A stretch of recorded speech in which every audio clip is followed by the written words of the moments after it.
Hello everyone, welcome to M. आज की इस वीडियो में हम क्लास 6 साइंस चैप्टर 5 को डिस्कस करेंगे, जिसका नाम है लंबाई एवं गति का मापन। इस चैप्टर में हम किसी वस्तु की लंबाई या फिर उसकी गति को सही तरीका मापने का क्या होता है, इसको पढ़ेंगे, इसके बारे में समझेंगे। तो चलिए स्टार्ट करते हैं। दीपा एक जिज्ञासु बालिका है। अब जिज्ञासु मतलब तो आप सभी जानते होंगे, हमारे इस बुक का नाम ही है जिज्ञासा। तो मतलब जिज्ञासु बालिका का मतलब क्या है? वो हर चीज़ों को जानने में उत्सुक रहती है, नई नई बातें सीखना उसको अच्छा लगता है, क्वेश्चन करती है। तो दीपा एक ऐसी बालिका है। वह 11 वर्ष की है और हरियाणा प्रांत के एक नगर में रहती है।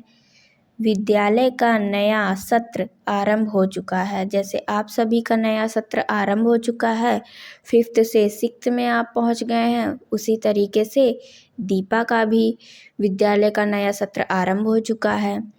दीपा को विद्यालय के लिए नई वर्दी चाहिए क्योंकि उसका कद बढ़ गया है। अब जैसे आप सभी भी बढ़ जाते हैं तो कभी कभी नई ड्रेस बनवाते हैं, स्कूल जब स्टार्ट होता है, तो उसी तरीके से दीपा का भी कद बढ़ गया, मतलब उसकी हाइट बड़ी हो गई है, तो अब उसे नया ड्रेस चाहिए। तो वो दुकान पे जाती है कपड़े लेने। उसकी माँ उसे एक कपड़े की दुकान पर ले जाती हैं। वह 2 मीटर कपड़े का टुकड़ा मांगती हैं। दुकानदार एक धातु की मापक छड़ से उस कपड़े को मापता है, जो यहाँ पे दिखाया गया है। इस छड़ से कपड़े को मापता है दुकानदार। उसके बाद दर्जी लचीले मापन फीते से दीपा की वर्दी का माप लेता है, जो यहाँ पे दिखाया गया है फीता। उसकी माँ दर्जी से कहती हैं कि वर्दी की लंबाई 4 उंगली की चौड़ाई के बराबर अधिक रखें। तो ये सब कुछ होता है और दीपा देखती है इन सब को। फिर उसके बाद उसके माइंड में एक थॉट आता है। चलिए देखते हैं कौन सा थॉट आता है। वो सोचती है, क्या फीता और छड़ उस पैमाने के समान हैं जो मेरी बड़ी बहन के ज्यामिति बॉक्स में है? तो जो अभी हमने फीता देखा और जो छड़ देखा, वो सभी जो यहाँ पे स्केल रखा है, जो उसकी बड़ी बहन है उसके बॉक्स में है, क्या इन दोनों का जो मापन है वो समान है? जो पैमाना है मापने का वो समान है? 4 अंगुल से माँ का क्या तात्पर्य है? और वो ये भी सोचती है कि अभी अभी मेरी मम्मी ने 4 अंगुल का भी नाम लिया, तो उससे क्या तात्पर्य है? दीपा अपने अनुभव विद्यालय के मित्रों अनीस, हरदीप, पद्मा एवं तशनीम के साथ साझा करती है। अब जब ये वो सब देख रही थी, तो वो अपने मित्रों से भी ये सब बताती है कि उसने क्या क्या देखा, और इससे उनके बीच चर्चा आरंभ हो जाती है। और फिर धीरे धीरे उनके बीच चर्चा आरंभ हो जाती है। अब सभी बताएंगे कि सभी अपने अपने अनुभव को साझा करेंगे कि उन्होंने क्या क्या देखा है आज तक, और भी जो भी कुछ डिस्कस करेंगे। तो चलिए हम अब उसको देखते हैं कि वो सभी आपस में कौन कौन सी बातें चर्चा करते हैं। देखिए, आपको यहाँ पर दीपा के सभी मित्रों के चित्र भी दिए गए हैं। ये दीपा है, ये अनीस, हरदीप, पद्मा और ये तशनीम है। तो चलिए देखते हैं अब ये सब आपस में क्या चर्चा करते हैं। हम कैसे मापते हैं? हरदीप कहता है, मैंने अपनी दादी माँ को अपने हाथ की लंबाई से कपड़ा मापते हुए देखा है। आप सभी ने किसी ना किसी को तो देखा ही होगा ऐसे हाथ की लंबाई से कपड़ा मापते हुए, या फिर कभी दुकान पे गए हो, दुकानदार को देखा हो, कभी ना कभी आपने भी ज़रूर देखा होगा। क्या आपने कभी किसी किसान को अपने खेत की क्यारियाँ बनाने के लिए खेत की लंबाई मापते हुए देखा है?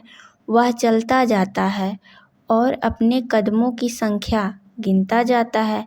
ये पद्मा कहती है।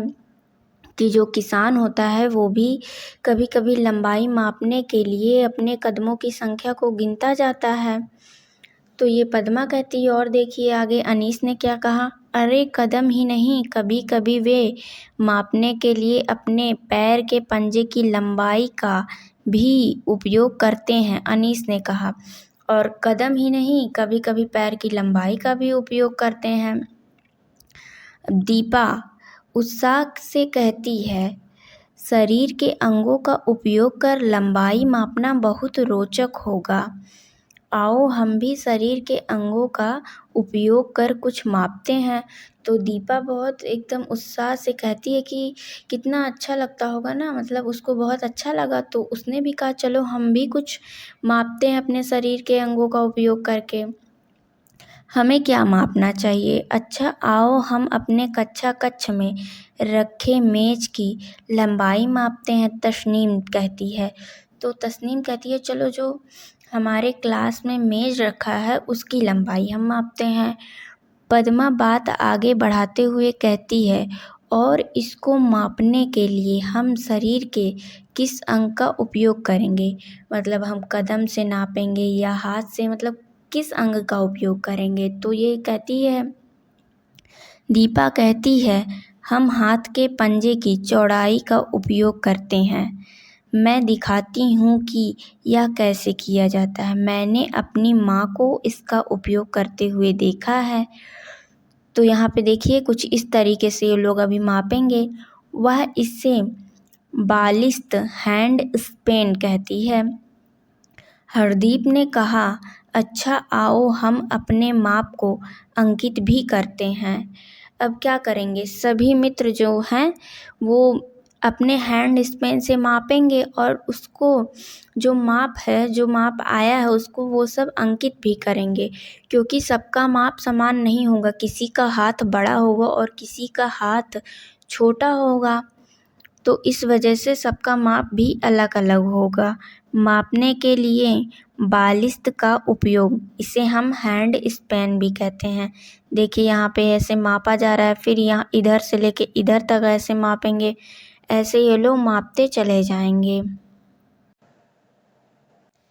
तालिका 5.1 मेज की लंबाई मापना।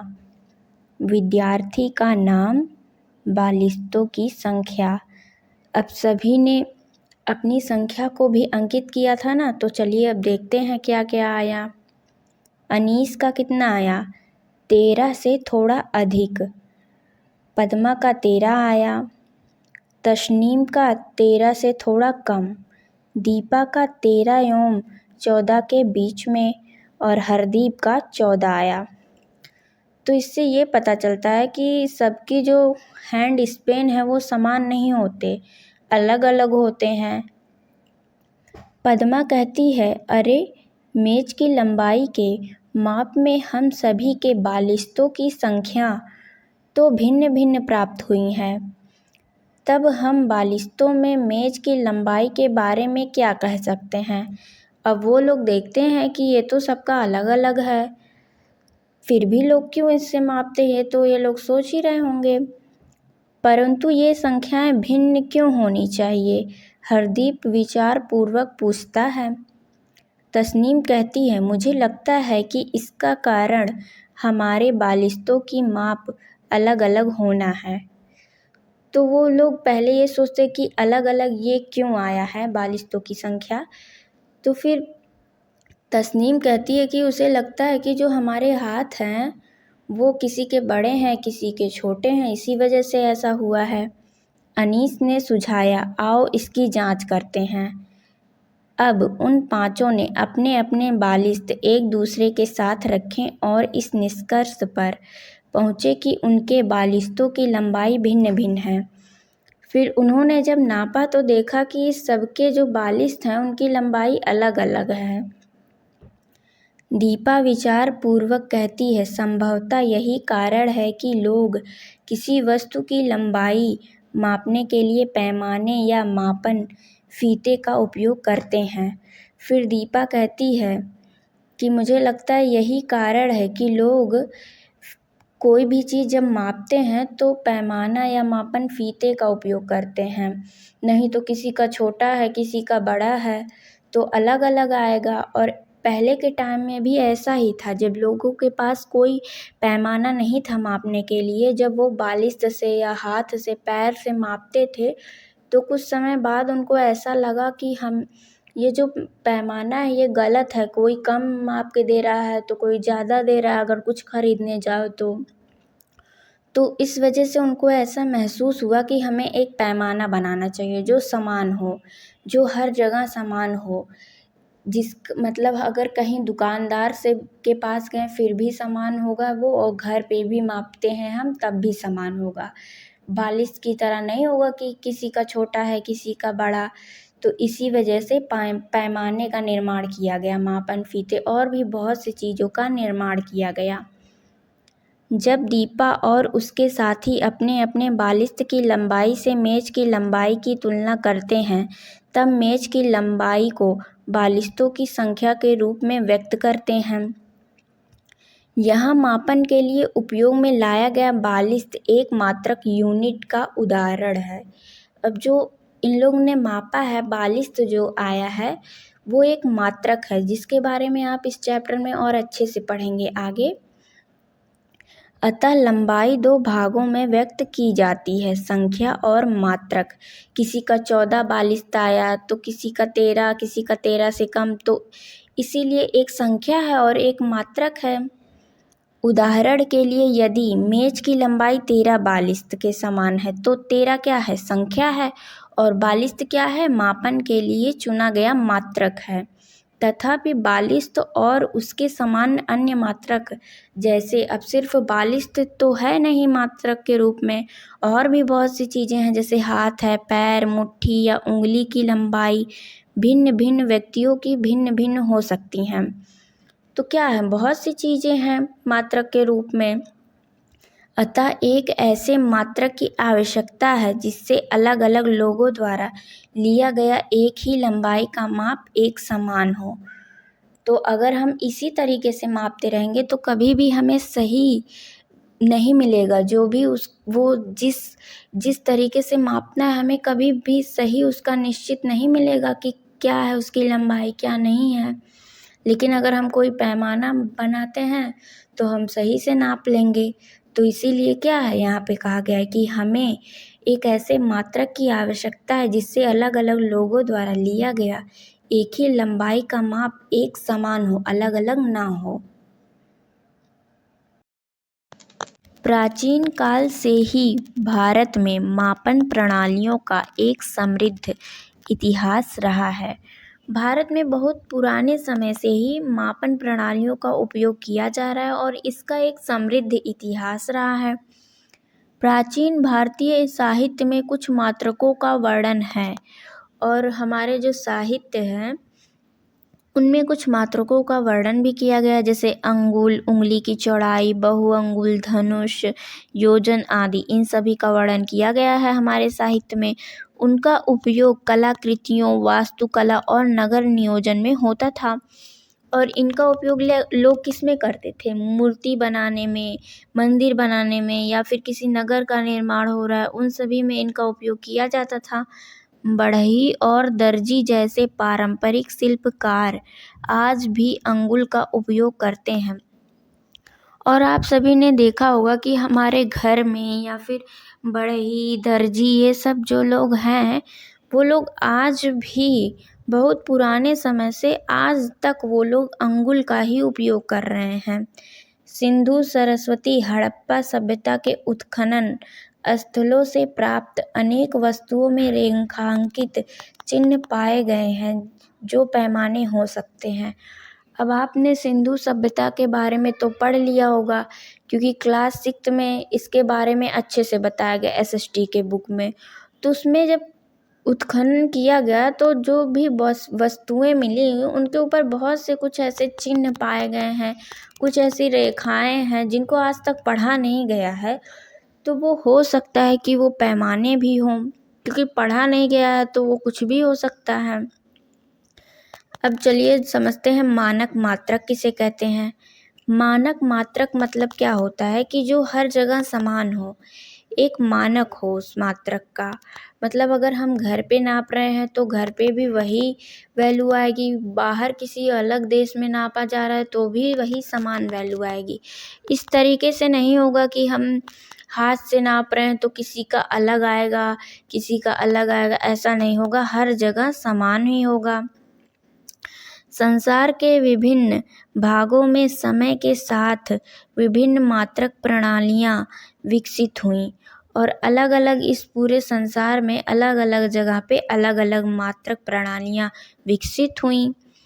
तथापि जब लोगों ने एक स्थान से दूसरे स्थान की यात्रा करना आरंभ किया तब इससे बहुत भ्रम उत्पन्न हुआ। और जब लोगों ने एक देश से दूसरे देश तक यात्रा करना प्रारंभ किया तो बड़ी दिक्कतें आने लगी, क्योंकि व्यापार भी होने लगा। और मान लीजिए हम किसी देश से एक डब्बा तेल लेते हैं तो हो सकता है उसका डब्बा छोटा हो और दोबारा से वो देश हमसे भी एक डब्बा तेल लेता, तो अगर हमने बड़ा डब्बा दे दिया तो हमारा तो घाटा हो गया। लेकिन नाम क्या है, ये भी एक डब्बा है, ये भी एक डब्बा है, लेकिन हमारा डब्बा बड़ा है तो इस वजह से हमारा घाटा हो गया। तो इन्हीं सब भ्रम को दूर करने के लिए कि हर चीज़ समान हो, सभी देश पास आए आपस में बात करने के लिए कि ऐसा कोई हम मात्रक बनाएं जिसमें हर चीज़ें समान हो। ऐसा ना हो कि कोई बड़ा है कोई छोटा है, सबका बराबर हो।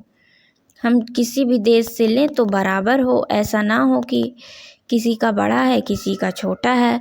इसका परिणाम यह हुआ कि संसार के विभिन्न देश एक साथ आए तथा मापन के मानक मात्रकों के विषय में एकमत होने लगे और उन्हें अपनाने लगे। तो लोगों ने एक मानक मात्रक बनाया और जिसे लोगों ने अपनाया भी।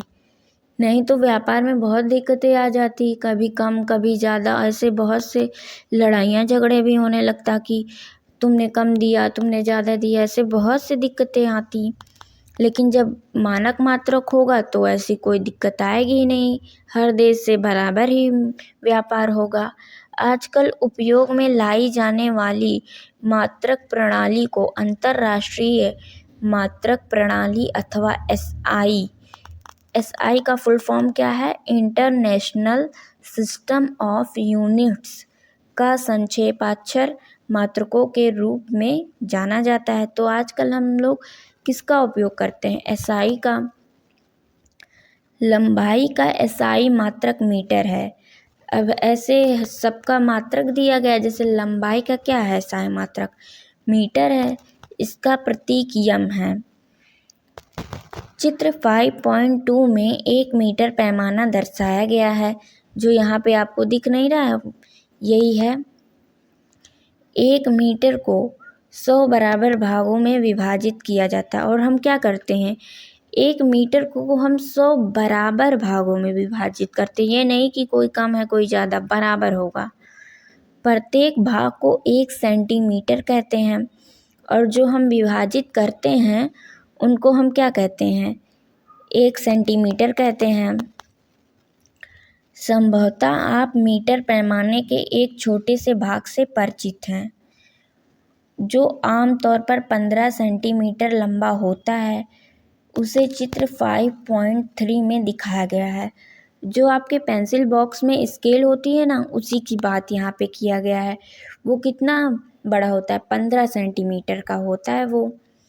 15 सेंटीमीटर पैमाने को ध्यान से देखिए। इसमें सेंटीमीटर में 0 से 15 तक अंकन है और वो कहाँ से रहता है, 0 से लेके 15 तक रहता है। 2 बड़े चिन्हों के बीच के भाग की लंबाई 1 सेंटीमीटर है। जो जैसे 0 से लेके 1 तक है, जो बीच में रहता है ना, तो वो क्या है, 1 सेंटीमीटर हो गया। तो ऐसे 15 तक रहता है 15 सेंटीमीटर। जैसे 1 से 2 के बीच अथवा 5 से 6 के बीच ध्यान दीजिए कि इस 1 सेंटीमीटर लंबाई के भाग को फिर 10 बराबर भागों में विभाजित किया गया है। अब इसके बीच में भी 10 बराबर भाग हैं। इन छोटे भागों में प्रत्येक की लंबाई को मिलीमीटर कहते हैं और इसके बीच में जो छोटे छोटे भाग हैं उनको हम क्या कहते हैं? मिलीमीटर कहते हैं। एक mm इसको क्या कहते हैं? mm जो है ये मिलीमीटर का शॉर्ट फॉर्म है। लंबाई का वह सबसे छोटा मान है जिसे आप इस पैमाने का उपयोग कर माप सकते हैं। 1 मिलीमीटर 1 सेंटीमीटर के 10वें भाग 1 मिलीमीटर बराबर 0.1 सेंटीमीटर के बराबर है। तो 1 मिलीमीटर बराबर कितना होता है? 0.1 सेंटीमीटर होता है। मतलब इससे हमें क्या समझ में आया? देखिए, ये मीटर का पैमाना दिया गया है। मीटर में 100 बराबर भाग होते हैं जो सेंटीमीटर होते हैं। प्रत्येक भाग को 1 सेंटीमीटर कहते हैं ना, यहाँ पे अभी हमने पढ़ा।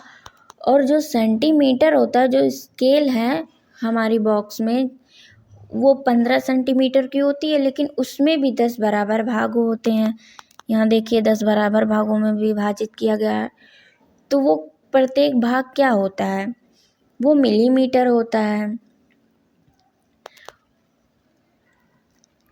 क्या बड़ी लंबाइयों जैसे कि 2 शहरों के बीच रेल की पटरियों की लंबाई अथवा छोटी लंबाइयों जैसे कि किसी पुस्तक के पृष्ठ की मोटाई मापने के लिए मीटर का मात्रक के रूप में उपयोग सुविधाजनक रहेगा? तो क्या मतलब रेल की पटरी हम बना रहे हैं या फिर बड़ी बड़ी लंबाइयों को नापने के लिए या बिल्कुल छोटी सी, उनके लिए हम मीटर ये सब का उपयोग कर सकते हैं? तो इसका आंसर क्या होगा? नहीं, हम इसका उपयोग नहीं कर सकते हैं। तो हम किसका उपयोग करेंगे? तो चलिए इसको हम समझते हैं। चित्र 5.3 15 सेंटीमीटर लंबाई का पैमाना। इसे तो आप सभी ने देखा होगा, जो आप अपनी ज्योमेट्री बॉक्स में रखते हैं वो स्केल की लंबाई कितनी होती है? 15 सेंटीमीटर होती है और 1 सेंटीमीटर बराबर 10 मिलीमीटर होता है। बड़ी लंबाई मापने के लिए हम बड़े मात्रक किलोमीटर, जिसे हम किससे लिखते हैं? km से, का उपयोग करते हैं, जो 1000 मीटर के बराबर होता है। तो 1 किलोमीटर कितने मीटर के बराबर होता है? 1000 मीटर के बराबर होता है। और छोटी लंबाई मापने के लिए हम छोटे मात्रक का उपयोग करते हैं, जैसे सेंटीमीटर या मिलीमीटर। तो 1 किलोमीटर बराबर 1000 मीटर होता है और 1 मीटर बराबर 100 सेंटीमीटर होता है और 1 सेंटीमीटर बराबर 10 मिलीमीटर होता है।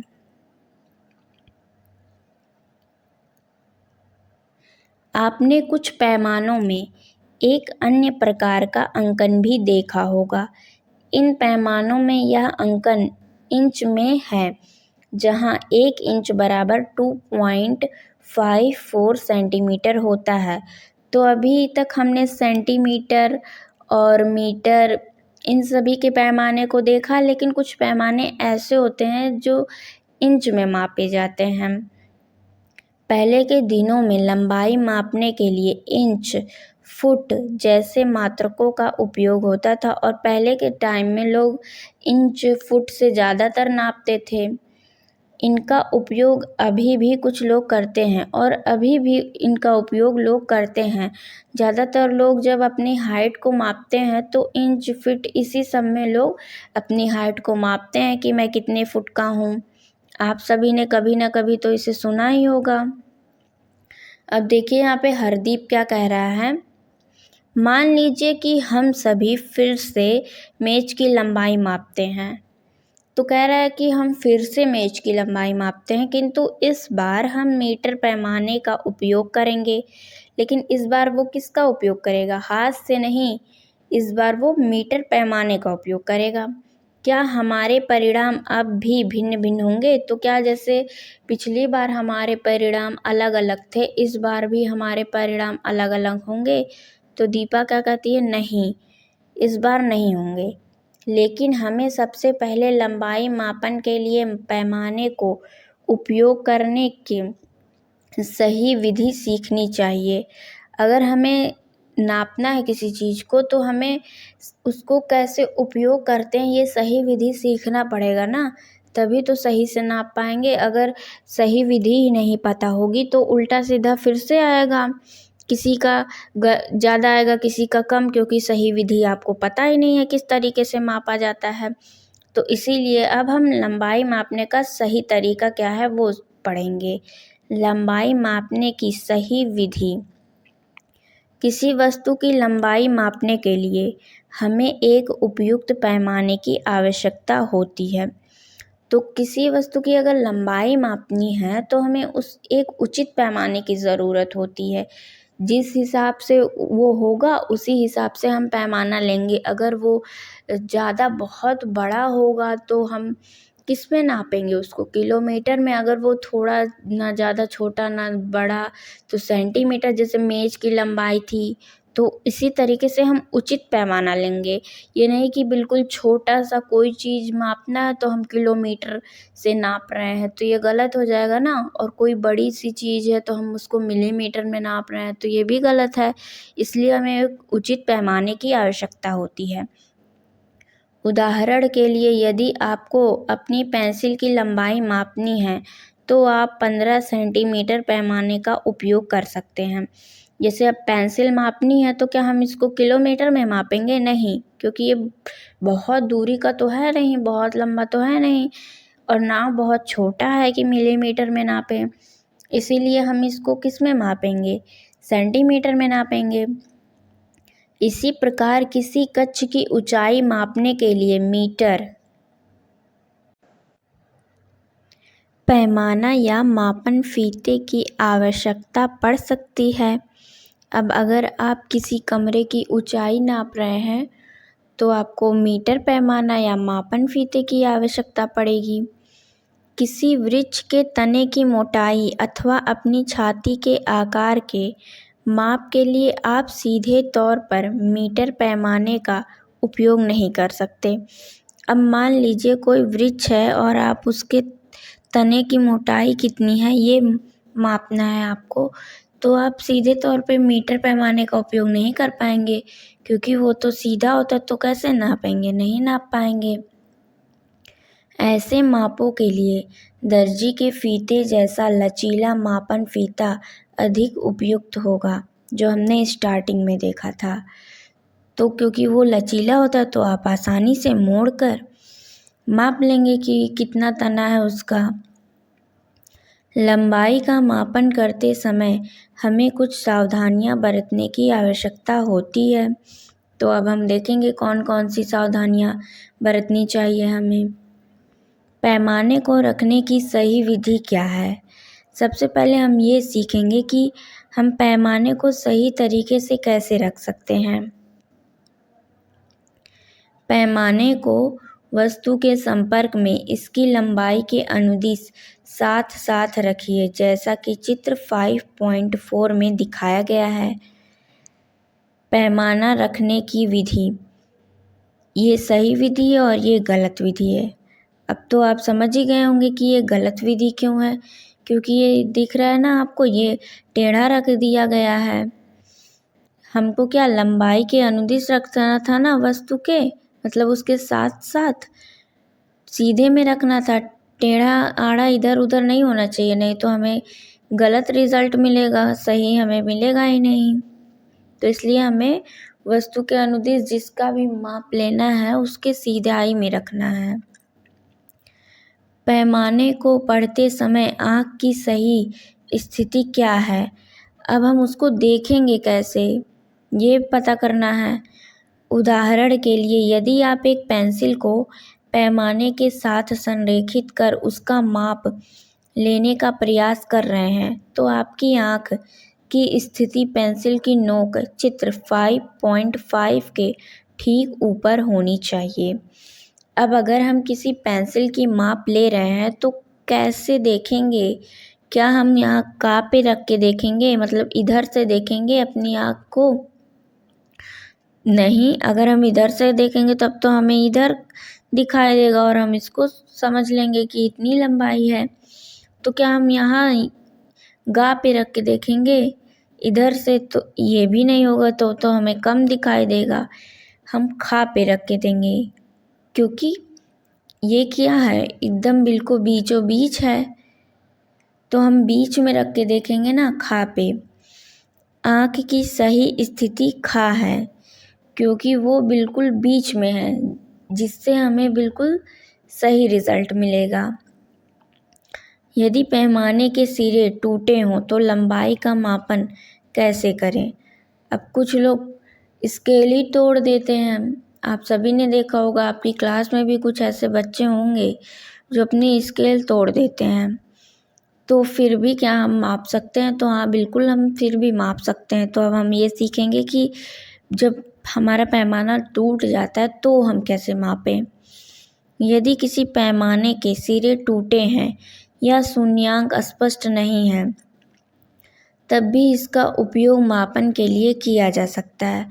ऐसे पैमाने के लिए किसी अन्य पूर्णांक जैसे 1 सेंटीमीटर चित्र 5.6 का उपयोग कर सकते हैं। अब मान लीजिए पैमाना टूट गया स्टार्टिंग में 0 वाला पोर्शन, तो आप 1 सेंटीमीटर से स्टार्ट कर सकते हैं।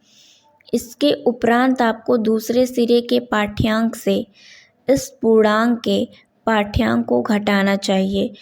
उदाहरण के लिए चित्र 5.6 में एक सिरे का पाठ्यांक 1 सेंटीमीटर तथा दूसरे सिरे का पाठ्यांक 10.4 सेंटीमीटर है। अतः वस्तु की लंबाई, तो हम क्या करेंगे, उसमें से उसको घटा देंगे। 10.4 सेंटीमीटर से 1.0 सेंटीमीटर को माइनस करेंगे तो हमें 9.4 सेंटीमीटर मिल जाएगा।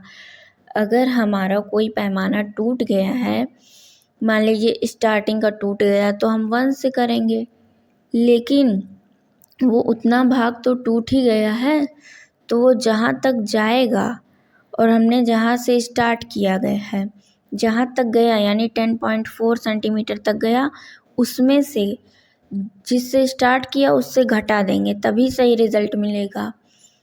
इसका मतलब 9.4 सेंटीमीटर का था, क्योंकि अगर नहीं घटाएंगे तो हम गलत मिलेगा ना, क्योंकि पैमाना तो हमारा टूटा था, लेकिन अगर हम वहीं उसको घटा देते हैं तो हमें सही रिज़ल्ट मिल जाएगा। टूटे किनारे वाले पैमाने को रखने की सही विधि।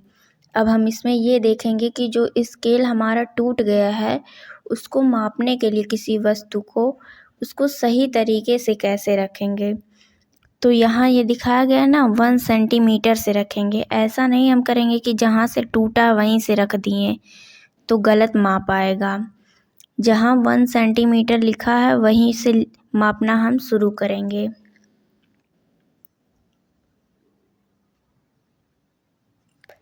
क्या आप जानते हैं दृष्टिबाधित विद्यार्थी लंबाई का मापन कैसे करते हैं? दृष्टिबाधित मतलब जिनको दिखाई नहीं देता या फिर स्पष्ट नहीं दिखाई देता, देखने में प्रॉब्लम होती है, वो कैसे लंबाई को मापते हैं? वे उभरे अंकन बिंदु वाले पैमाने का उपयोग करते हैं, जिन्हें स्पर्श से महसूस किया जा सकता है।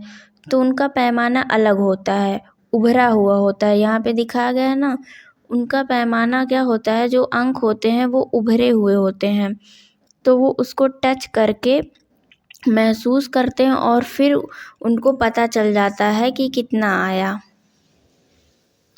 अब क्रियाकलाप 5.1 देखते हैं क्या है। आइए मापन करें। लंबाई मापने के लिए अपने आसपास की कुछ वस्तुएं लीजिए, जैसे कंघा, पेन, पेंसिल और एक रबड़ इरेज़र। तो अब आपको कुछ वस्तुओं की लंबाई मापनी है। आपको कुछ वस्तुएं लेनी है, जैसे कंघा ले लीजिए, पेन, पेंसिल और भी कुछ भी हो आपके पास, तो आप उन सभी को ले लीजिए।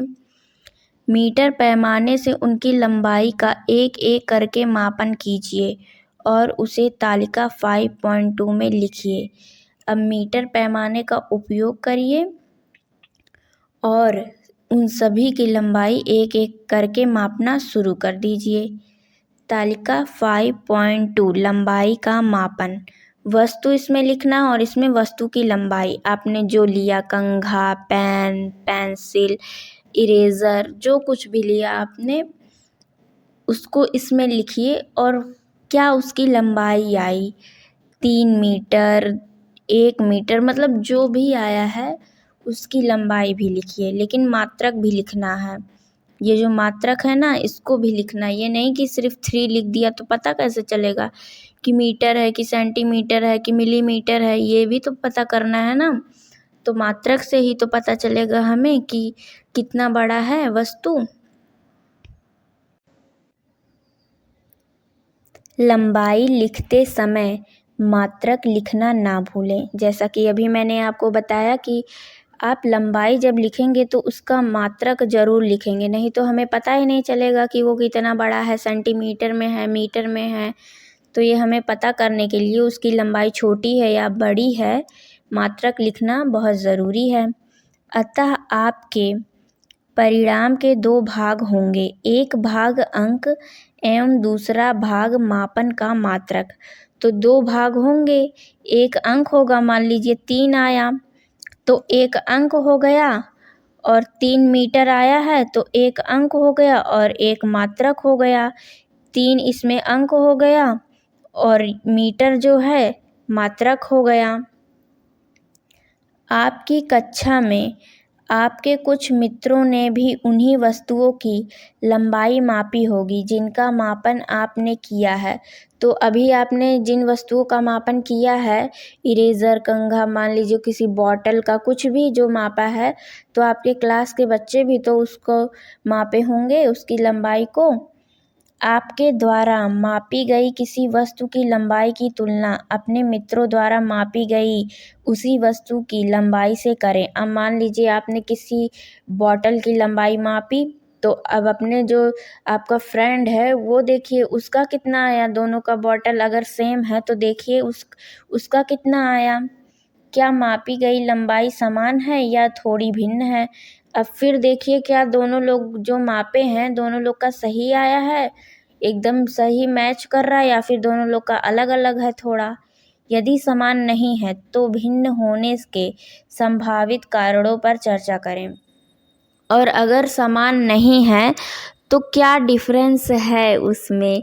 मतलब क्या पता आपका जो फ्रेंड है वो उसने सही से मापा ना हो, उसे मापने का सही तरीका ना पता हो, या फिर उसकी बॉटल बड़ी हो या आपकी बॉटल बड़ी हो, तो कुछ ऐसा ज़रूर होगा डिफरेंस। या तो गलती की होगी उसने मापने में, या फिर बॉटल बड़ा या छोटा होगा जिसकी वजह से आप दोनों का अलग अलग आया है। लंबाई मापने वाले कुछ उपकरण लचीले पदार्थ से क्यों बने होते हैं। अब लंबाई मापने के हमने देखा था कि कुछ उपकरण जो है वो लचीले होते हैं। अब ऐसा क्यों होता है, क्योंकि अगर मान लीजिए कोई, जैसे हमने पेड़ के तने को देखा था, उसको मापना रहता तो हम कैसे किसी मीटर पैमाने से इसको कैसे माप पाते, वो तो बिल्कुल सीधा होता है। लेकिन अगर कोई लचीला पदार्थ है तो हम उसको मोड़ कर देख लेते, हमें आसानी से पता चल जाता कि कितना मोटा है, कितनी चौड़ाई है। क्या आप जानते हैं मात्रकों के प्रतीक हिंदी में भी वही रहते हैं जो हम अंग्रेजी में लिखते हैं। अब जैसे मीटर को हिंदी में भी मीटर लिखेंगे और इंग्लिश में भी मीटर ही लिखेंगे, वो बदलता नहीं है। कि आप सोचें कि मीटर की हिंदी क्या होती है, किलोमीटर की हिंदी क्या होती है, तो ऐसा कुछ नहीं है। हिंदी में भी वो वही रहता है। अतः किलोमीटर का संकेत केएम, मीटर का यम, सेंटीमीटर का सीएम एवं मिलीमीटर का संकेत एम लिखा जाएगा। ध्यान दीजिए कि इन संकेतों का पहला अक्षर भी अंग्रेजी वर्णमाला का छोटा अक्षर ही है। अब जो हम लिखते हैं ये कैपिटल में नहीं रहेगा, जैसे सेंटीमीटर को ऐसे नहीं लिखेंगे, किलोमीटर को ऐसे नहीं लिखेंगे, कैपिटल में नहीं रहेगा, उसका पहला अक्षर स्मॉल लेटर में रहेगा। जब तक कि ये वाक्य के आरंभ में ना आ रहे। अब अगर वो शुरू में आ रहा है तो कोई बात नहीं, लेकिन नहीं तो हमेशा हम स्मॉल लेटर में ही लिखेंगे। मात्रकों और उनके संकेतों के बहुवचन नहीं होते हैं, और ऐसा भी नहीं होता है कि सेंटीमीटर को आप बहुवचन में लिख रहे हैं यस लगाकर, किलोमीटर को आप बहुवचन में लिख रहे हैं यस लगाकर, तो ये बहुवचन में नहीं होते हैं, इसलिए इनके अंत में यस नहीं लगता है। मात्रक के संकेत के अंत में बिंदु का चिन्ह भी नहीं लगाया जाता है। और आप जैसे लिखें 5 सेंटीमीटर, उसके बाद बिंदु लगा दिए, तो ये भी गलत है। उनके लिखने के बाद बिंदु नहीं लगाया जाता है। लंबाई का मान लिखते समय संख्या और मात्रक के बीच में स्थान छोड़ना होता है। अब अगर मान लीजिए आपने एकदम ऐसे लिख दिया 5 और सेंटीमीटर भी बिल्कुल पास ही में, तो ये गलत है। इनके बीच में थोड़ा जगह भी छोड़ना होता है, एकदम पास में नहीं लिखना होता। तो अगर आप एकदम बिल्कुल सटा के लिख देंगे तो वो गलत होगा। किसी वक्र रेखा की लंबाई मापना। अब मान लीजिए कोई ऐसी वस्तु है जो मुड़ी है थोड़ी, तो फिर आप उसको कैसे मापेंगे, अब हम इसको देखेंगे। अनीस और उसके माता पिता ने घर में उत्सव के अवसर पर सजावट के लिए विद्युत बल्बों की लड़ी लगाई, जैसा कि चित्र 5.7 में दिखाया गया है। अब कोई फेस्टिवल था तो अनीस के माता पिता ने घर में जो है सजावट के लिए लड़ियाँ लगाई हैं। देखिए यहाँ पे विद्युत लड़ी से सजा घर, ये ऐसे देखिए वक्र है ना इनका घर, तो यहाँ लड़ियाँ लगाई हैं। उन्होंने लड़ी की आवश्यक लंबाई का मापन कैसे किया होगा। अब उनको ये कैसे पता चला होगा कि इतनी बड़ी ही लड़ी लगेगी, ये कैसे वो मापे होंगे। वक्र रेखा की स्थिति में लचीले मापन फीते या धागे का उपयोग कर मापन किया जा सकता है। तो वो क्या किए होंगे, या तो लचीले मापन जो होते हैं उनका उपयोग किए होंगे, या फिर किसी धागे को ऐसे रख कर देखे होंगे, उसके बाद उसको सीधा करके पता कर लिए होंगे किसी मीटर पैमाने से, या फिर जिससे भी वो माप लिए होंगे, फिर उनको पता चल गया होगा, जैसा कि चित्र 5.8 में प्रदर्शित किया गया है। इसके बाद धागे को सीधा किया जा सकता है और मीटर पैमाने का उपयोग कर उसकी लंबाई को मापा जा सकता है। तो जो पैमाना होता है, जब ऐसे वो रख कर माप लिए होंगे, तो उस धागे को लाएंगे और उसी पैमाने से रख के पूरा ऐसे माप लेंगे, तो उनको पता चल जाएगा कि कितनी लंबाई है, और फिर वो उसी हिसाब से लगा देंगे लड़ियाँ जितनी भी लगेगी। चित्र 5.8 किसी वक्र रेखा की लंबाई मापना। अब मान लीजिए ये कोई पाइप था मुड़ा हुआ, तो इसको मापना है, तो कैसे मापेंगे हम। या तो कोई फीता लेंगे, जो मापन फीता होता है, या फिर हम क्या करेंगे, उसी के ऊपर किसी धागे को रख कर माप लेंगे, और फिर उसके बाद जो पैमाना होता है सेंटीमीटर या मीटर का, जिस हिसाब से होगी उसकी लंबाई, उसको लेंगे और उसी के ऊपर धागे को रखेंगे और फिर मापते चले जाएंगे। फिर हमें पता चल जाएगा कि उसकी कितनी लंबाई है। स्थिति का निर्धारण। इसमें हम समझेंगे कि हम किसी भी स्थिति का निर्धारण कैसे कर सकते हैं। एक दिन शिक्षिका ने अपने विद्यार्थियों को सूचित किया कि उन्होंने 2 दिन पश्चात पास के उद्यान में शैक्षिक भ्रमण की योजना बनाई है। तो एक दिन टीचर स्टूडेंट से कहती हैं कि वो 2 दिन बाद किसी उद्यान बगीचे में शैक्षिक भ्रमण की योजना बनाई है, जिससे वो बच्चों को भ्रमण करवा के नई नई चीज़ें सिखाना चाहती हैं। शिक्षिका विद्यार्थियों से प्रातःकाल सीधे वहाँ पहुँचने के लिए कहती हैं, और टीचर ये कहती हैं कि तुम लोग सुबह ही सीधे वहीं पहुँच जाना उद्यान में, स्कूल मत आना। दीपा और उसके मित्र चर्चा करने लगते हैं कि उद्यान उनके विद्यालय की तुलना में पास होगा या दूर होगा। फिर दीपा और उसके जो मित्र होते हैं, वो लोग ये तुलना करने लगते हैं कि स्कूल पास होगा या फिर वो गार्डन पास होगा हमारे घर से। तस्नीम और पद्मा कहती हैं अब यहाँ पे देखिए फिगर भी दिखाया गया है। दीपा एवं उसके मित्रों के घरों, बस स्टैंड, विद्यालय और उद्यान की स्थिति। यहाँ बस स्टैंड है, यहाँ विद्यालय है, ये दीपा का घर है, ये अनीस का, हरदीप का घर, तस्नीम का घर, पद्मा का घर और ये है उद्यान।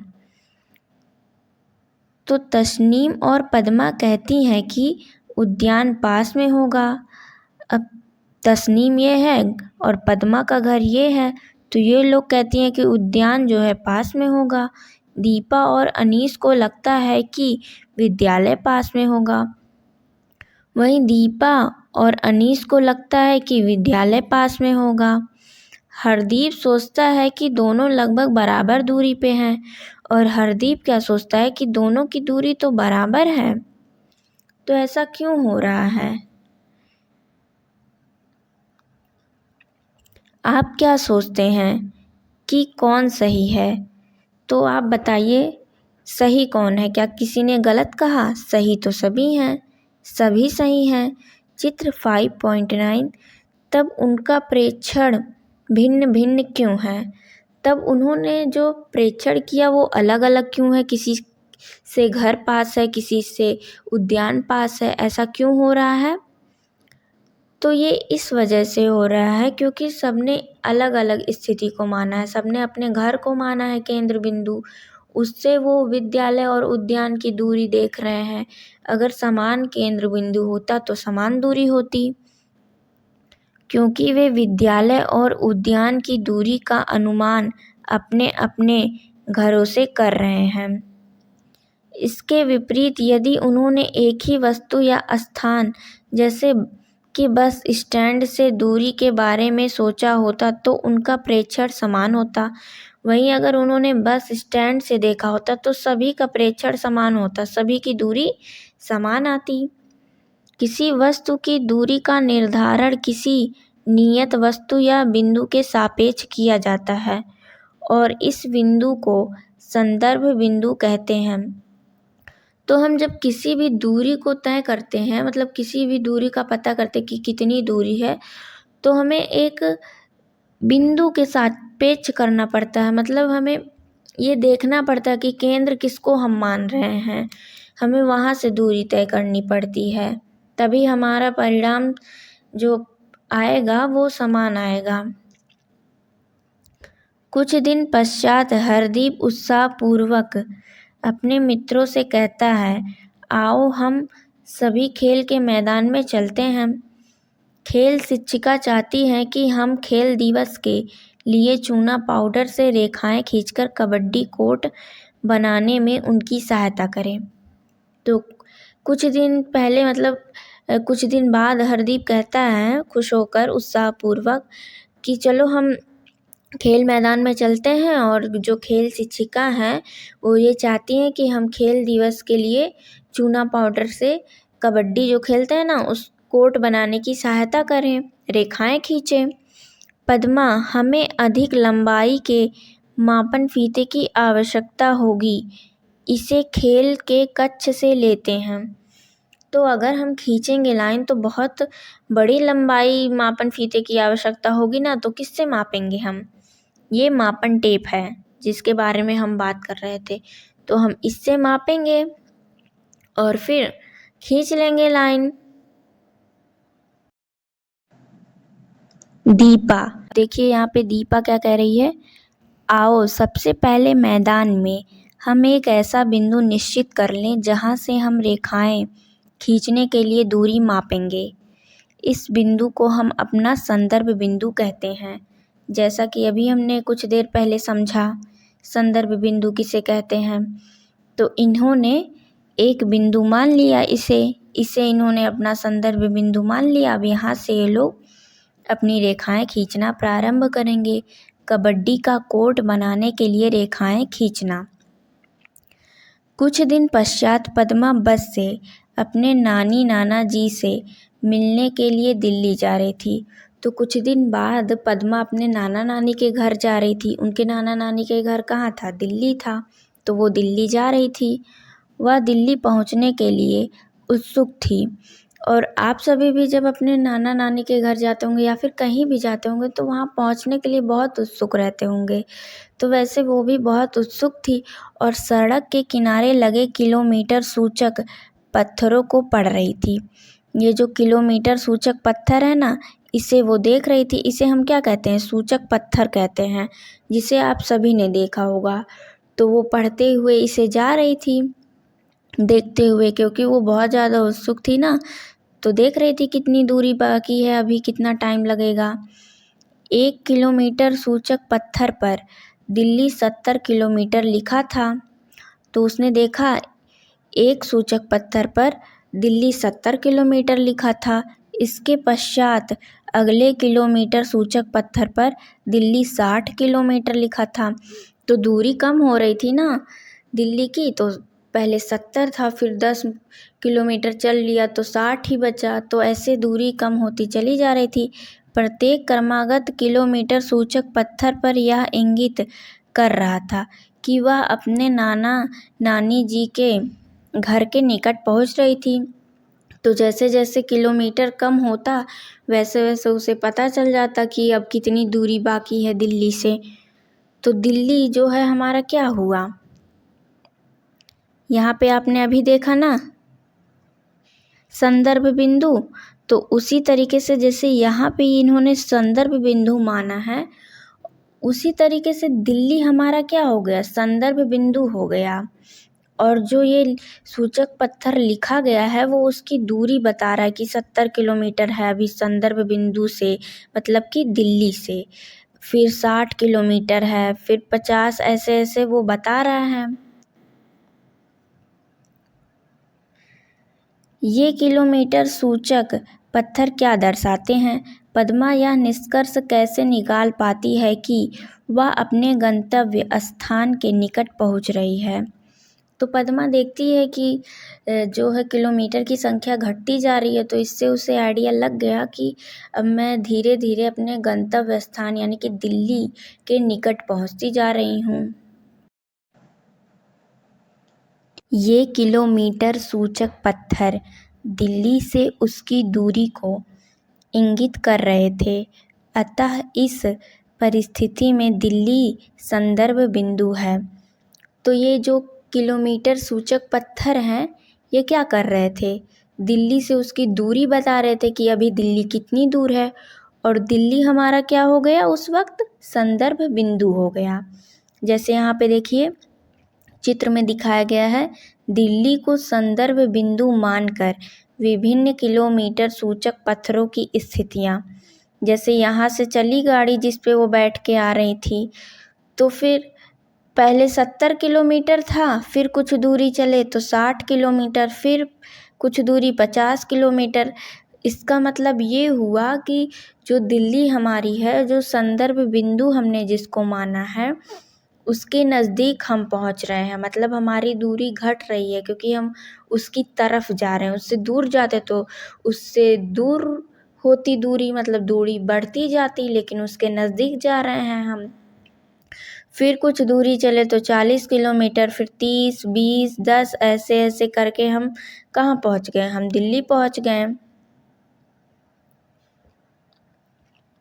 यदि किलोमीटर सूचक पत्थर दिल्ली 70 किलोमीटर दर्शाता है, जैसा कि चित्र 5.13 में दिखाया गया है, तो हम कह सकते हैं कि पद्मा की स्थिति दिल्ली से 70 किलोमीटर दूरी पर है।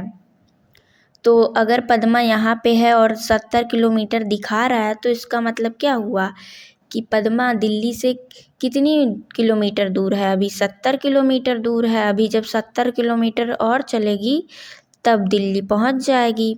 हमने दिल्ली को संदर्भ बिंदु माना है ना, इसलिए हम दिल्ली को देख रहे हैं, इसीलिए यहाँ पे दिल्ली लिखा गया। अगर हम किसी और को संदर्भ बिंदु मानते तो वहाँ पे वो लिखा होता। जब किलोमीटर सूचक पत्थर पर दिल्ली 60 किलोमीटर लिखा होता है तो पद्मा की स्थिति दिल्ली से 60 किलोमीटर दूरी पर है। जब वो थोड़ी दूर और आगे चलती है तो 60 किलोमीटर लिखता है, तो इसका मतलब अब 60 किलोमीटर दूर है दिल्ली। अब यहाँ पे एक क्वेश्चन दिया गया है क्या इसका तात्पर्य है कि संदर्भ बिंदु के सापेक्ष पद्मा की स्थिति समय के साथ परिवर्तित हो रही है? तो हाँ, क्योंकि वो धीरे धीरे दिल्ली की तरफ चली जा रही है, गतिशील अवस्था में है। इसी वजह से उसकी जो स्थिति है वो परिवर्तित हो रही है। किसी वस्तु की स्थिति एक संदर्भ बिंदु के सापेक्ष कब परिवर्तित होती है?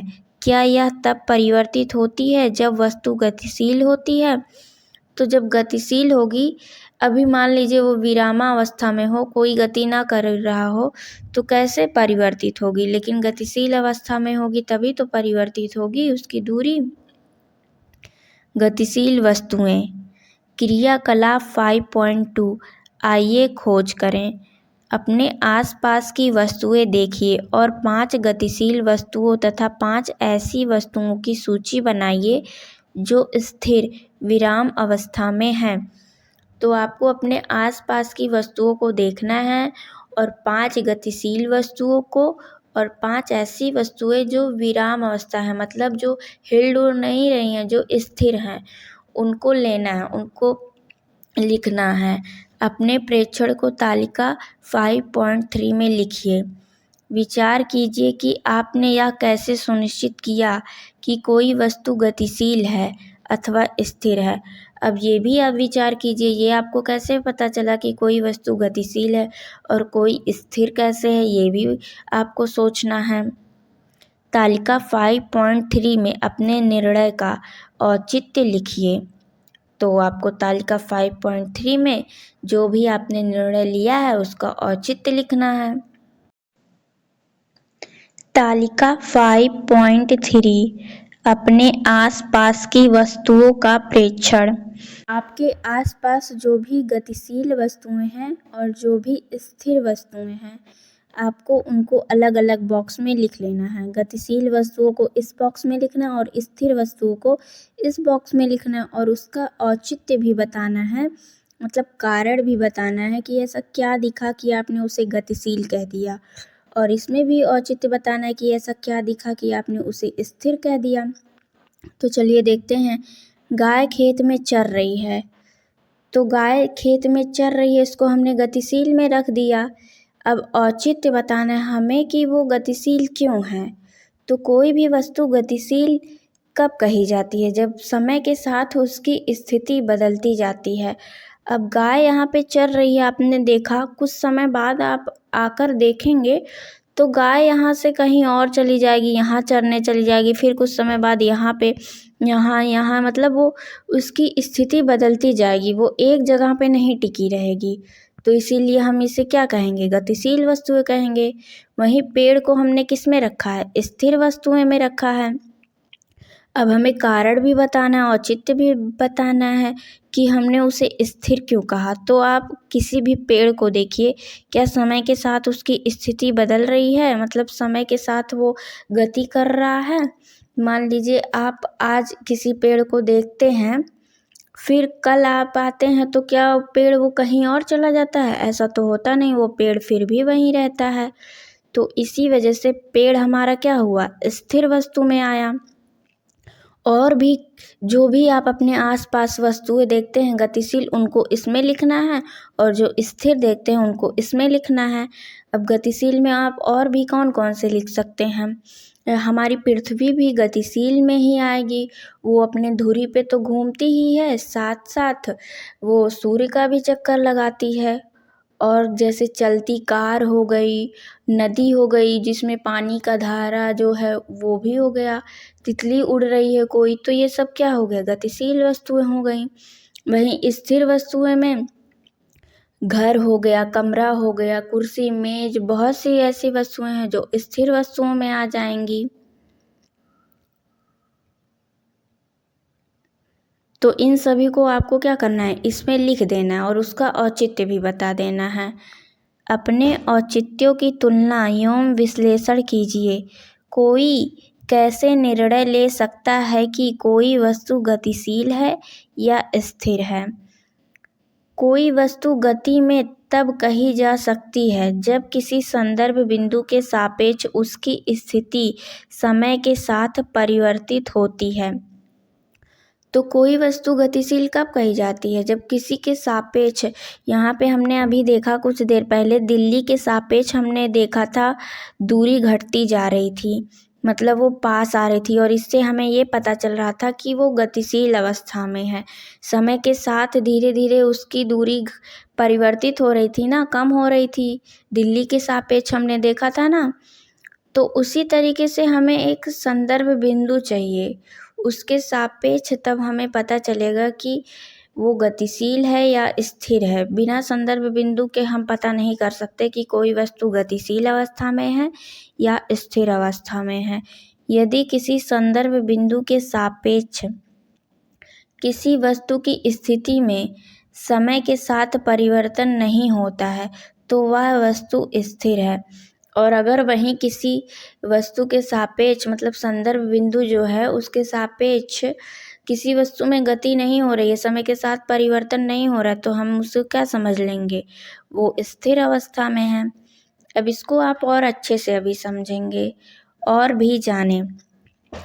दीपा ने बस में अपने चारों ओर देखा, फिर ध्यान दिया कि सभी यात्री बैठे हुए हैं।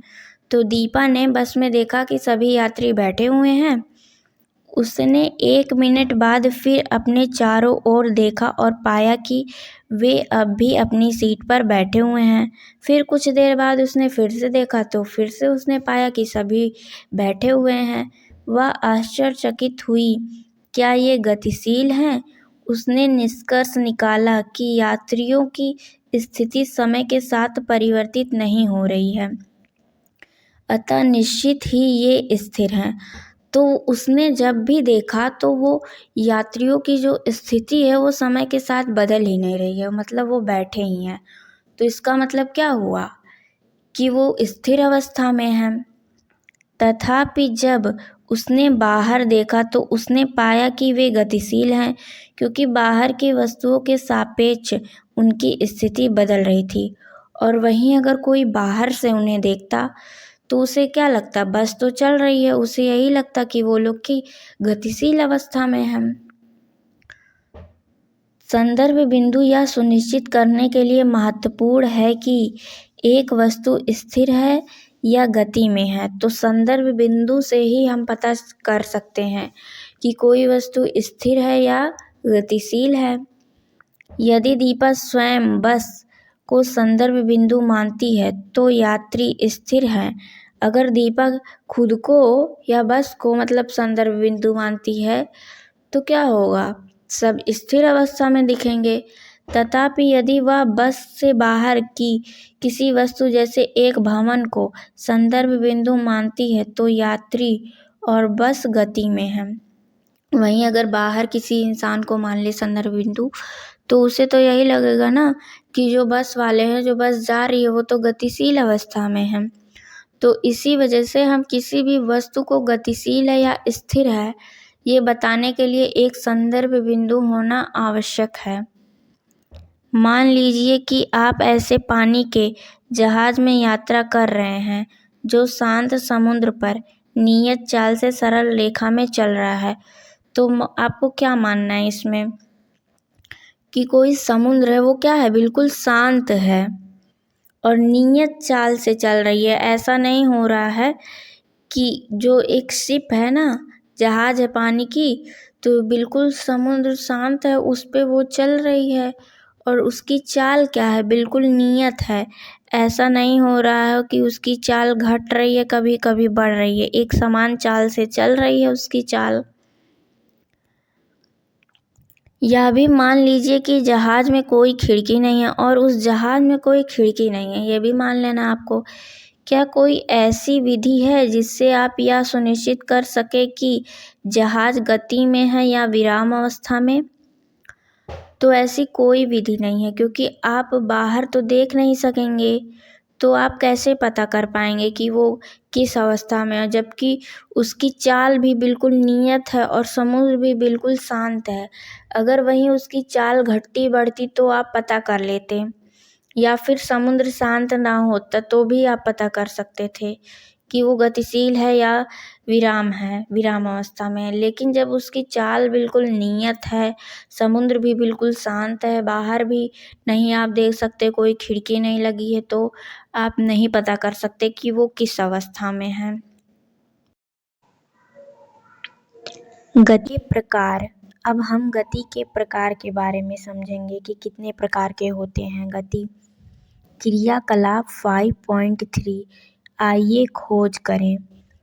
एक रबड़ लीजिए और निश्चित ऊंचाई से उसे छोड़िए। रबड़ मतलब जो इरेज़र है ना आपकी पेंसिल बॉक्स में, उसे लेना है और किसी ऊंचाई से उसको गिराना है। उसकी गति का अवलोकन कीजिए। अब आपको ये देखना है कि वो किस तरीके से नीचे गिर रहा है। क्या रबड़ एक सरल रेखा के अनुदिश गति करती है? तो हाँ, रबड़ सीधे नीचे जाके गिरती है। ऐसा तो होता नहीं कि हम यहाँ से गिराएं तो पहले इधर गई, फिर जाके गिर रही है। ऐसा नहीं होता, सीधे धीरे धीरे करके नीचे गिर जाती है। जब एक संतरा पेड़ से गिरता है तो क्या वह सरल रेखा में गति करता है? तो संतरा भी सरल रेखा में ही गिरता है नीचे। क्या आपने गणतंत्र दिवस परेड देखी है? तो आप सभी ने टीवी में देखा ही होगा। परेड के समय विद्यार्थियों द्वारा प्रस्तुत मार्च पास्ट का स्मरण कीजिए। तो जो परेड होती है, जैसे यहाँ पे बच्चे कर रहे हैं मार्च पास्ट, ये कैसे कर रहे हैं? एक सरल रेखा में कदम से कदम मिला के आगे बढ़ते जा रहे हैं ये लोग। तो इसे हम क्या कहते हैं? मार्च पास्ट कहते हैं हम। क्या वे एक सरल रेखा में चलते हैं? तो हाँ, वो एक सरल रेखा में चलते हैं। जब एक भारी बॉक्स ढकेला जाता है तो वह भी सीधी रेखा के अनुदिश चित्र 5.14 गति कर सकता है। तो यहाँ पे देखिए चित्र में दिखाया गया है, जब कोई बॉक्स ढकेला जाता है तो वो भी एक सरल रेखा में ही गति करता है। जब कोई वस्तु सरल रेखा के अनुदिश गति करती है तो उसकी गति को सरल रेखीय गति कहते हैं। तो जब कोई वस्तु सरल रेखा में गति करती है तो उसे हम क्या कहते हैं? सरल रेखीय गति कहते हैं। तो हमने गति का एक प्रकार देख लिया, सरल रेखीय गति। जो एक सीधी रेखा में गति करती है उसे हम सरल रेखीय गति कहते हैं। अपने चारों ओर के परिवेश से इसी प्रकार की गति की पहचान कीजिए। तो अपने चारों तरफ देखिए और जो भी आपको सरल रेखीय गति दिखे उनको ध्यान से देखिए और पता करिए कि ये कौन सी गति है। अब यहाँ चित्र में दिखाया गया है सरल रेखीय गति, जो अभी हमने पढ़ा। देखिए, पहले एक बॉक्स जो धकेला जाता है वो भी सरल रेखीय में गति करता है। अगर हम कोई रबड़ गिराते हैं तो वो भी नीचे जाके धीरे धीरे सरल रेखीय गति में गिरता है। कोई संतरा पेड़ से गिरता है वो भी सरल रेखीय में। परेड जो बच्चे करते हैं, मार्च पास्ट जो बच्चे करते हैं, वो भी किस में करते हैं? सरल रेखीय गति में ही करते हैं। तो इस तरीके से हमने देखा, बहुत से सरल रेखीय गति के एग्जाम्पल हमने देखे, और कुछ आपको अपने आसपास के परिवेश से भी देखना है। तो क्योंकि ऐसे बहुत सी चीज़ें हैं जिनमें सरल रेखीय गति होती है ना। तो यहाँ देखिए, ये लोग एकदम कदम से कदम मिला के चल रहे हैं लाइन से सरल रेखा में, तो इसे हम सरल रेखीय गति बोलेंगे। परंतु क्या वस्तुएं हमेशा सरल रेखा के अनुदिश ही गति करती हैं? लेकिन क्या जितनी भी गति होती है सब सरल रेखा में ही गति होती है? सब सरल रेखीय गति ही होती है? तो ऐसा नहीं है, सब सरल रेखीय गति नहीं होती। आपने झूलों और घूमने वाले हिंडोलों पर झूलने का आनंद लिया होगा। क्या गति के ये प्रकार भी सरल रेखीय गति हैं? तो नहीं, ये सरल रेखीय गति नहीं है। क्या ये एकदम सीधे सरल रेखा के अनुदिश गति करते हैं? तो ऐसा तो नहीं है। घूमने वाला जो हिंडोला हो, झूलने वाला होता है, वो क्या सरल रेखा में गति करता है? नहीं, तो हमने तो नहीं देखा। तो ये हमारा सरल रेखीय गति नहीं है। क्रियाकलाप 5.4 आइए जांच करें। एक धागे के एक छोर पर एक रबड़ या एक आलू बांधिए। तो एक धागा लेना है आपको और उसके जो छोर है उसमें एक आलू या रबड़ या फिर कोई पत्थर बांध लीजिए, जैसे यहाँ चित्र में दिखाया गया वैसे कुछ इस तरीके से बांध लीजिए। इसके दूसरे छोर को हाथ से पकड़िए तथा इसे चित्र 5.15 की तरह घुमाइए। तो इसके जो दूसरा छोर है उसको अपने हाथ से पकड़ लीजिए और जैसे चित्र में घुमाया गया है उस तरीके से घुमाइए। इसकी गति का अवलोकन कीजिए और इसकी गति को ध्यान से देखिए, ये किस प्रकार की गति आपको लग रही है। क्या रबड़ की गति घूमने वाले हिंडोले की गति के समान है? तो जो ये गति है क्या इसके समान है? जो ये घूमने वाला हिंडोला है जिस तरीके से ये गति कर रहा है और जिस तरीके से हमने इस पत्थर को बांध के घुमाया, इन दोनों की गति क्या समान है? तो हाँ, इन दोनों की गति समान है, दोनों वृत्तीय गति कर रहे हैं। जब कोई वस्तु वृत्तीय पथ के अनुदिश गति करती है तब उसकी गति वृत्तीय गति कहलाती है। जब कोई वस्तु वृत्तीय पथ के अनुदिश, यानी ये जो वृत्त के तरह गति कर रही है ना, घूम रही है, तो इसको हम कौन सी गति कहते हैं? इसको हम वृत्तीय गति कहते हैं। ये भी गोल गोल घूम रहा है वृत्ताकार पथ में, तो इसे भी हम क्या कहेंगे? वृत्तीय गति कहेंगे। यहाँ देखिए वृत्तीय गति दिखाया गया है आपको। अब एक और क्रियाकलाप आपको दिया गया है, क्रियाकलाप 5.5। आइए जांच करें। तो अभी तक आपने 2 गति देख लिया है, अब तीसरी गति हम देखते हैं। एक धागे के एक छोर पर एक रबड़ या एक आलू बांधिए। तो फिर से आपको एक धागा लेना है, उसके एक छोर पर या तो रबड़ बांध लीजिए इरेज़र, या फिर आलू पत्थर कुछ भी आप बांध सकते हैं। धागे का दूसरा छोर पकड़कर रबड़ को चित्र 5.16 लटकाइए। तो दूसरा छोर पकड़कर कुछ इस तरीके से लटकाना है आपको। अपना हाथ स्थिर रखिए और अपना हाथ आपको हिलाना नहीं है, बिल्कुल स्थिर रखिए।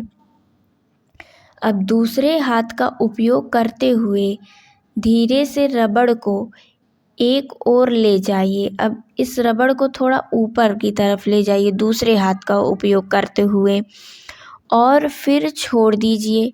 फिर उसके बाद इसे छोड़ दीजिए।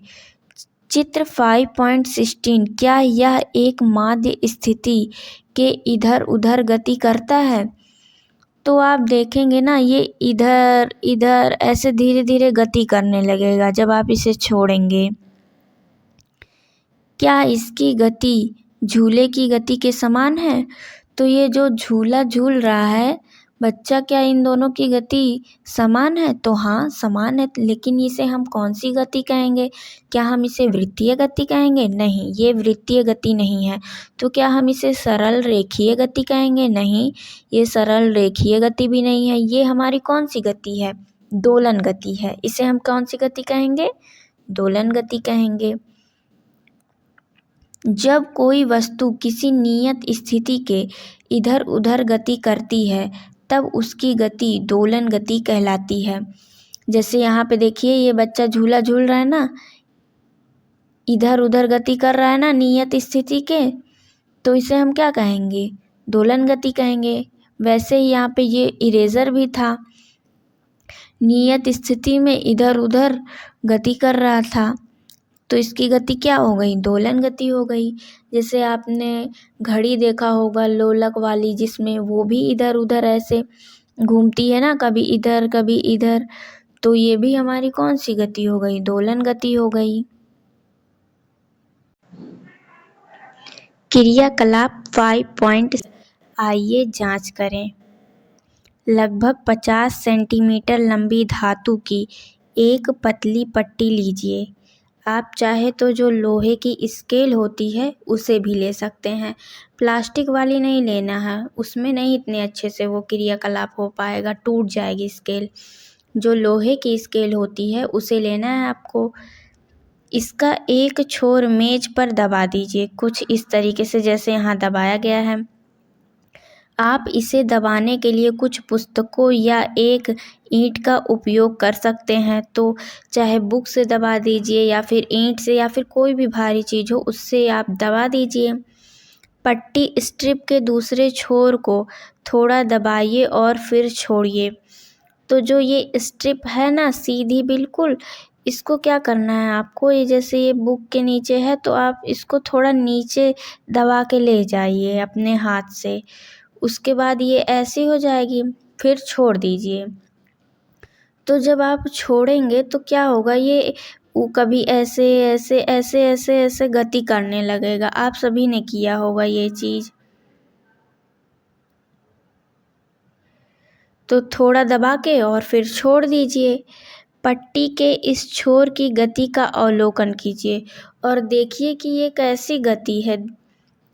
ये जो ऊपर नीचे हो रही है ऐसे, इसको हम कौन सी गति कहेंगे? क्या ये ऊपर नीचे गति करती है? तो हाँ, ये ऐसे गति कर रही है।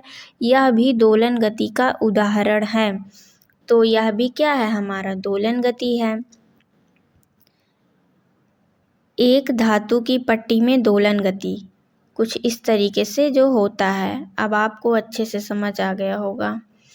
और भी जाने, यदि कोई वस्तु एक निश्चित समय अंतराल के बाद अपनी गति दोहराती है तो उसकी गति आवर्ती गति कहलाती है। मतलब अगर कोई वस्तु है वो एक निश्चित समय में अपनी गति दोहरा रही है, या तो ऐसे ऐसे बार बार गति कर रही है या दोलन गति बार बार दोहरा रही है, मतलब अपनी गति बस दोहरा रही है वो। जब कोई वस्तु वृत्तीय गति में होती है तब वह बार बार वृत्तीय पथ के अनुदिश गति करती है। तो वृत्तीय गति में भी क्या होता है, वो बार बार अपने पथ के अनुदिश गति करती है। दोलन गति करती हुई वस्तु भी इधर उधर गति करते हुए अपनी गति को दोहराती है। वैसे दोलन गति भी बार बार ऊपर नीचे अपनी गति को दोहराती है। वृत्तीय गति एवं दोलन गति दोनों ही प्रकृति में आवर्ती गति हैं। तो हम इन दोनों को क्या कह सकते हैं, इन दोनों को हम आवर्ती गति भी कह सकते हैं।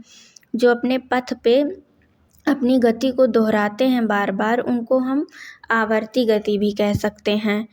क्रियाकलाप 5.7 आइए पहचानें। चित्र 5.18 में दर्शाए गए बच्चों का पार्क देखिए अथवा किसी बच्चों के पार्क का भ्रमण कीजिए। तो आप पार्क को देखिए जो चित्र में दिखाया गया, या फिर आप कोई बच्चों के जो पार्क होता है उसमें खुद से जाइए और खुद से भ्रमण कीजिए। विभिन्न प्रकार की गति पर ध्यान दीजिए और वहाँ पे जो गति हो रही है उन पे ध्यान दीजिए। उनका सरल रेखीय वृत्तीय एवं दोलन गति में वर्गीकरण कीजिए। और वहाँ पे जो भी गति हो रही है, कौन सा सरल गति है हो रहा है, कौन सा वृत्तीय गति हो रहा है और कौन सा दोलन गति हो रहा है, तीनों का वर्गीकरण करना है आपको। तालिका 5.4 में सभी गति सूचीबद्ध कीजिए। आपने किसी गति को किसी विशेष वर्ग में क्यों रखा, इसका औचित्य बताइए। तो चलिए हम कंप्लीट करते हैं तालिका को। क्या दिया गया है इसमें, गति के प्रकार दिए गए हैं। वस्तु, यहाँ पे सभी झूलों के नाम लिखना है। सरल रेखीय गति, जो झूला सरल रेखीय होगा उसको हम इसमें लिख देंगे, जो वृत्तीय गति में होगा उसको इसमें लिख देंगे, और जो दोलन गति में होगा उसको दोलन गति में लिख देंगे। जैसे एक दिया गया है, आपको बताया गया है झूला, झूला किस गति में है, कौन सा गति है उसका, तो नियत बिंदु के इधर उधर गति, तो इसका मतलब क्या हुआ, वो दोलन गति हो गया, दोलन गति कर रहा है। देखिए ये जो झूला है ये कौन सी गति कर रहा है, दोलन गति कर रहा है। और ये जो मंकी बार पर चल रही है बच्ची, ये क्या कौन सी गति है, सरल रेखीय गति है हमारी। और ये जो घूमने वाला झूला है हमारा, ये वृत्तीय गति कर रहा है क्योंकि ये वृत्तीय पथ पे चल रहा है। और ये जो फिसलन पट्टी है जिस पे ये बच्ची फिसल रही है, ये हमारी कौन सी गति है, सरल रेखीय गति है क्योंकि ये एक सीधी रेखा में गति कर रही है। उसी तरीके से जो ये सीसॉ है ये हमारा कौन सा गति कर रहा है, दोलन गति कर रहा है क्योंकि एक बार ऊपर जाता, एक बार नीचे जाता, फिर एक बार ऊपर जाता, फिर एक बार नीचे जाता, एक बार ये ऊपर जाता, एक बार ये नीचे, तो बार बार यही गति हो रही है ना, ऐसे ऐसे, तो ये हमारी दोलन गति हुई। और ये जो बच्चा रस्सी कूद रहा है, ये ऐसे ऐसे ही तो कूद रहा है, ऊपर नीचे, तो ये हमारी वृत्तीय गति हो गई। तो आई होप आपको समझ में आ गया होगा। आज की क्लास को हम यहीं पर एंड करते हैं। मिलते हैं अपने नेक्स्ट वीडियो में एक नए टॉपिक के साथ।